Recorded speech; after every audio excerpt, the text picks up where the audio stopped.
It's Sunday after celebrating Caleb's wedding here in our old hometown, Orange County.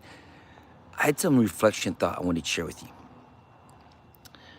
Man, if I could summarize the whole wedding, I could summarize it. I mean, it was 2 days of celebration.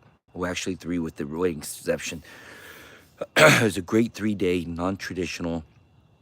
They did it their way. I was very proud of them. But I was thinking, there is one word I can summarize the whole wedding, and the word is this: expectation. There was expectation who was on the guest list, expectation what the food's gonna look like, expectation of the program, expectation of traditions that we keep or don't keep. There are so many expectations. But I've realized that's not what the whole wedding was about. I realize when all those expectations come together and work out, there is a celebration. There is joy. But when expectations collide, and these expectations are coming from everybody and every angle you think of, then there's frustration, possibly even anger, possibly even separation of relationships. Have you ever been to a wedding or been part of a wedding? You know exactly what I'm talking about. But there's something more than expectation. I was sitting on it all weekend. I was like, what is going on in my soul? Then I said, what is the expectation of Christ when we get to heaven?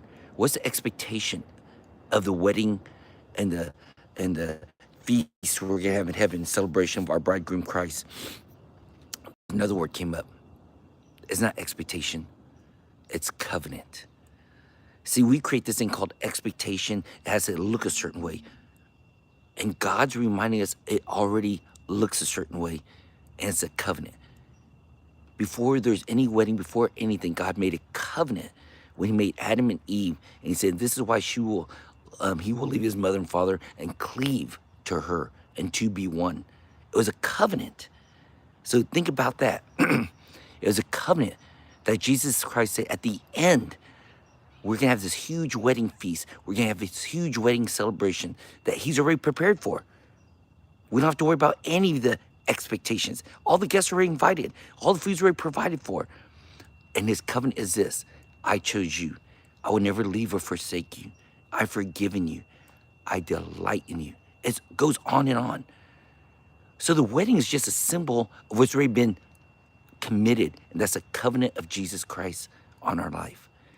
It's like, wow, that's so beautiful. But why is that important to you? Who cares, really? Well, here's why. In the Christian world, if we translate this in Christianity in our everyday life, if we are tired and we're performing, we get up, we do our devotionals, we kiss our wife, kids, bye, go to work, go to church on weekends or Sunday nights, whatever, we're just performing and we are exhausted because we're still trying to live out those expectations, what a Christian looks like. Living out the expectation of possibly winning our Father's approval, our Savior's love, but we're not delighting in the covenant that's already given to us. See, the priority is God's covenant first, then our response, not responding with expectation and then getting God's covenant. His covenant came first. His commitment to us that he will return as a bridegroom and we as the bride. He's already prepared the table. He's prepared the invitation list. There's not one thing we could do. It's already been done for us. And why is that important? At least for me, it's so important because it prioritizes my life. I respond to his covenant. I don't try to win his covenant. I don't have to perform. I respond for my cup being overflown.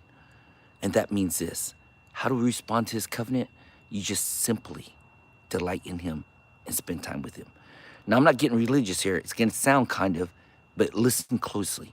All you have to do is get up in the morning and prioritize God. He says early in the morning, Jesus got up and gave his Father his first fruits. He got up. Now listen, I'm not saying do it first, and that's religious. Sometimes some of you need to brush your teeth first, okay? You can't even spend time with yourself until you brush your teeth. Then for me, I make a nice cup of coffee, and as you can see right now, it's just something warm in my hand, warms up my throat to have a conversation. I just make a cup of coffee. Then I sit in the sun, either at home or here visiting, and I let the sun warm me up. You know why? I didn't produce that sun. I didn't produce that heat. I receive it. And reminds me Christ provided for it. And then, listen, 5 minutes, sometimes 10, sometimes 30. There's no set time.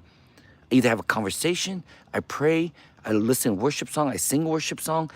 It's just a variety of things I do. Journal. This morning, all I did for the last 30 minutes was just putting out all my thoughts, figuring out my thoughts about this wedding. It's a relationship. But here's what I do, make that relationship first. I fill my cup. I fill my cup with his covenant, his promise to me, not what I'm going to do for him today. Based on that filling my cup and holding on to his covenant, that he chose me first. He forgives me, throws my sins far east to the west. He has a plan, purpose for my life. He delights in me. Based on that, man, look at my energy. I'm filling up my cup, and today I will overflow it. By the end of the day, I will have no energy left. I will have no energy left. There's a book called Die With Zero. Get the book. It's very direct, simple, but it's the same thing. We save all this energy, money, and all this for later, retirement, pass down our kids. That's bull crap. Spend it today. You're not promised tomorrow. Spend your energy today. You should go to bed every night exhausted. Then guess what? Next morning, fill it up with his covenant, not your expectations, how the day needs to look like. Once you fill it up with his covenant, guess what? The expectation how the day looks like disappears. You're just living it. You're present in the moment. You're responding to opportunities. You're creating what you want. So my encouragement to you today, learning from my son's wedding. I could tell you all kinds of details, tell you great things happened. I tell you things that didn't happen, like me grilling 500-degree heat from the grill, searing these pork chops that we never got to eat. Excuse me. Because they were the wrong pork bones and all this crap. I was sweating, drenched. This is a couple hours for the wedding. Didn't happen. No one got to see it. We pulled it. It wasn't the right one. I can tell you all kinds of fun stories like that. But more important, it's not the expectation of the wedding. It's a response to the covenant that has already been given to us. So I want to encourage you, my brothers and sisters, this morning, go and live from the covenant and promise given to you. Let it fill up your cup every morning. Then let it overflow throughout the day. Spend it all, pour it all out. And then finally at the end of the day, get some rest. Next morning, wake up, fill up that cup again. And there's no religious formula. It's a committed relationship. It's a response to what he has done first, not what we're trying to create. We create from response of his covenant commitment. All right, that was my thoughts. Of course, I'll give you some details eventually, but it was just a bigger picture there. Bigger picture than the wedding, the feast, the clothes, the program. It was about responding to the promised covenant already been made to us and given to us. All right, I'll put some notes under here. Talk to you soon.